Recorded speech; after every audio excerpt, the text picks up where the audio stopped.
I'm Mike Smith, and you're watching The Harbor.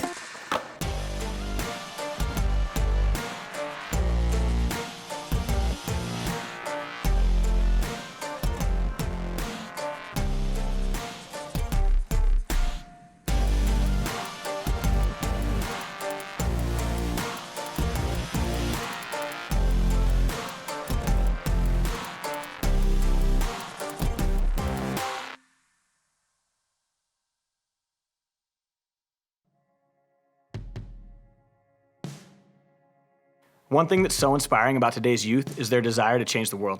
Sometimes our ideas are so big, we don't know where to start. Even the first step can seem so intimidating. When I was in high school, I was the same way. I had all these massive ideas and big things that I was gonna do to leave my impact on this world, but I didn't know where to start. You know, my senior year of high school, I really wanted to do something incredible, but I just didn't know how. I didn't know where to start. You know, I came to school every morning at 6 o'clock to play basketball. But one morning, walking through the halls on my way to the gym, I walked past the freshman hallway. I looked over and I just saw something I hadn't seen before. There was this little freshman kid just sitting there in the halls, hanging out by himself. You know, and as I walked past him, I looked at this kid and I realized I knew who he was. It was this kid from our town named Calvin.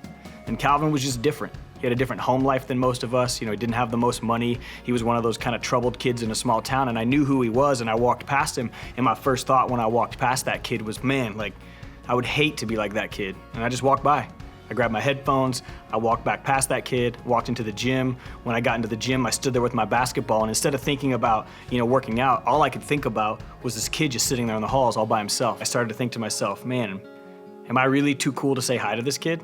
Like, I'm so important that I just have to walk past him. And I honestly got that feeling in my stomach where I just kind of felt pathetic. I felt guilty for just walking by this kid and not saying hello. So I made a commitment right there. I said, this is my first step. This is what I'm gonna do. This kid is gonna be my focus for my senior year of high school.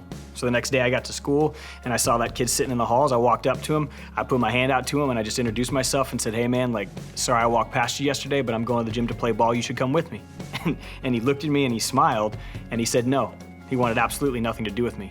And I remember being so frustrated that he told me no, that he didn't want to hang out with me. And I did the last thing on the planet I wanted to do, which was go home and ask my mom. You know, it's real humbling sitting your mom down as a 17-year-old boy in high school and trying to explain to her that somebody doesn't want to be your friend and somebody doesn't want to talk to you. And I began to explain who Calvin was and what he was like, and I didn't understand why this kid didn't want to be my friend.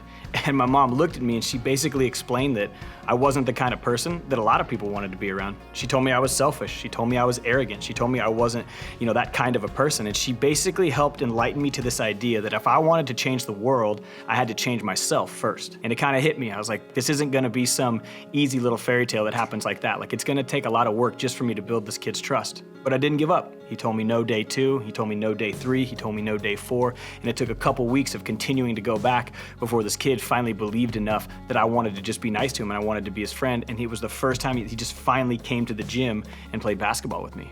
And a beautiful friendship formed, and he became a huge part of my senior year. When I look back at my senior year of high school, the most important thing that I did was befriend Calvin. You know, when you're a senior and you're graduating high school, you're cleaning out your locker, you're thinking about, you know, all the things that you've done, but that chapter in your life is closed and you're moving forward. Your last day is a pretty memorable day. And as I was cleaning out my locker, getting ready to leave my school, thinking about the things we'd accomplished, I walked out and my guidance counselor stopped me. She said, Calvin's in the library, he's crying, he's super upset. Can you please grab your teammates and your friends and go talk to him? And you see, I thought somebody'd made fun of him or somebody'd picked on him. But I looked at this kid sitting there, and when I asked him what had happened, he explained to me that he thought because we were leaving, because our senior class was moving on, Calvin thought it was over. He thought he was gonna go back to this kid that sat by himself, that didn't have friends and wasn't involved anymore. And the thing that broke my heart so bad that day is Calvin had no idea how special he was to me. He had no clue how important he was to me.